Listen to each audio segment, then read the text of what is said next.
They say family is supposed to be your safe haven, the people who will always have your back no matter what. But what do you do when your own family turns into your worst nightmare?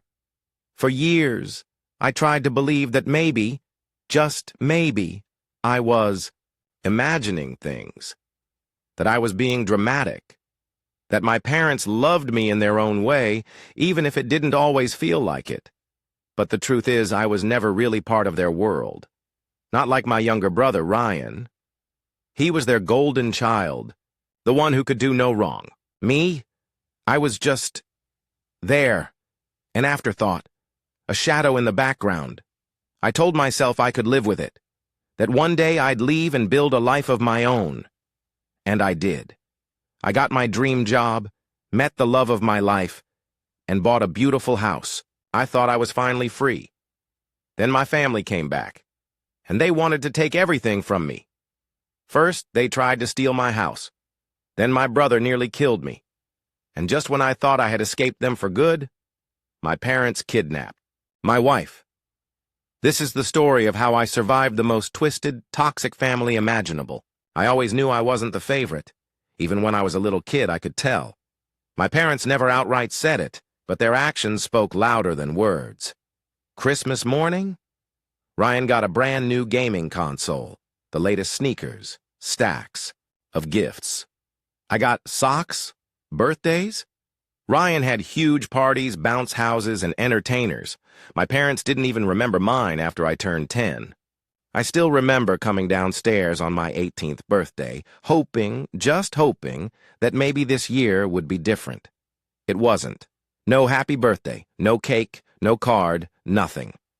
Ryan was sitting on the couch playing his new Xbox, another gift from our parents. My dad was reading the newspaper, my mom was cooking breakfast, and I just stood there, invisible. I think that was the moment I realized nothing would ever change. Ryan had already won.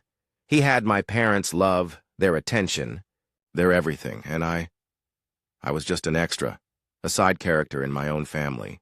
As soon as I turned 18, I made a promise to myself. I was going to leave and never look back.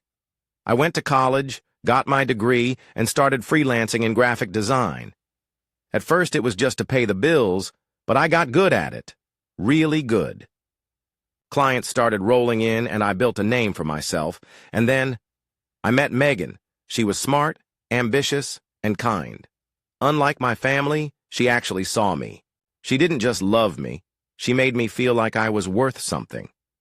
After a couple of years, we decided to buy a house together. Not just any house, but our dream house. A beautiful 3-story suburban home. It was ours, something we built together. For the first time in my life, I felt free. Then, just 3 days after we moved in, my phone rang. It was my mom, and that's when the nightmare began. "Hey, honey," my mom said, her voice unusually cheerful. "We're in town. We thought we'd stop by and see the new house." I hesitated. I hadn't spoken to them much since I moved out. The few times we did talk, it always ended in an argument. But I thought, maybe they were trying to make amends. So, like an idiot, I said yes. A few hours later, my parents showed up at my doorstep, with Ryan and his pregnant fiancée, Karen. The first thing my dad said when he stepped inside, "Wow, I'm surprised. You could afford a place like this. Not, 'Congratulations,' not, 'I'm happy for you,' just thinly veiled contempt. I should have kicked them out right then and there, but I didn't. And that was my mistake. Because a few minutes later, my dad cleared his throat and said, 'We've been thinking. Since Ryan and Karen are starting a family, it only makes sense for them to move in here.' I thought I misheard. Him. 'What?' 'This house is too big for just you and Megan,' he said.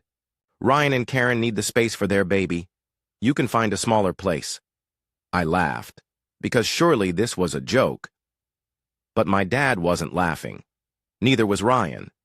Then my dad looked me dead in the eyes and said something that made my blood run cold. 'It's time for you to step aside and let your brother have what he needs.' I lost it. 'This is our house. You don't just get to walk in here and take it because Ryan knocked someone up.' Ryan smirked. Dude, come on. You don't need all this room. We're parents, you're not. That was the final straw.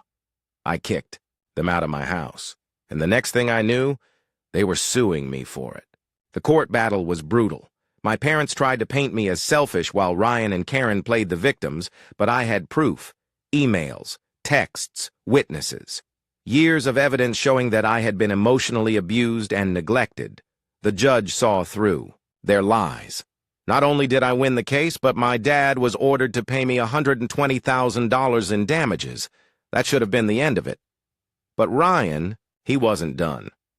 A few months later, I was walking in my neighborhood when I saw him standing on the street corner. Then, out of nowhere, he charged at me. I barely had time to react before he swung an iron rod straight into my ribs. The pain was instant, blinding. I collapsed to the ground, gasping for air. But Ryan wasn't done. He lifted the rod again and brought it down on my leg. I heard the sickening crack before I even felt the pain. "You ruined my life!" he screamed. "Everything is gone because of you!" I tried to move, tried to fight back, but I was too weak. I could only watch as he raised the rod one last time. Then suddenly, voices, footsteps, shouting. Strangers pulled Ryan away. The police arrived. He was arrested. I spent weeks in the hospital. Broken ribs, broken leg, a shattered arm. Ryan was sentenced to 5 years in prison. It should have ended there, but it didn't. 6 months later, Megan disappeared. I got a phone call from a blocked number. It was my mom. "Your wife is with us," she said, her voice sickly sweet. "We're taking her somewhere safe. Somewhere you can't hurt her anymore." My parents had kidnapped Megan, but they didn't get away with it. The police found them within hours, holding Megan in a motel, trying to deprogram her. They were arrested, and that was the last time I ever saw them. It's been years since that nightmare ended. Megan and I are happy. We're building a family of our own. I have no parents, no brother. And for the first time in my life, I'm finally free mother's voice when she stated that they were acting. For her own good, they seemed to be living in another reality, where I was the antagonist and they were the heroes. I have no idea what the future will bring, but I know that I will never again be with them. It's time to, at last, genuinely move on. Thank you for watching. If you haven't subscribed yet, please do so, and hit the notification bell to stay updated with more shocking real-life stories happening around you.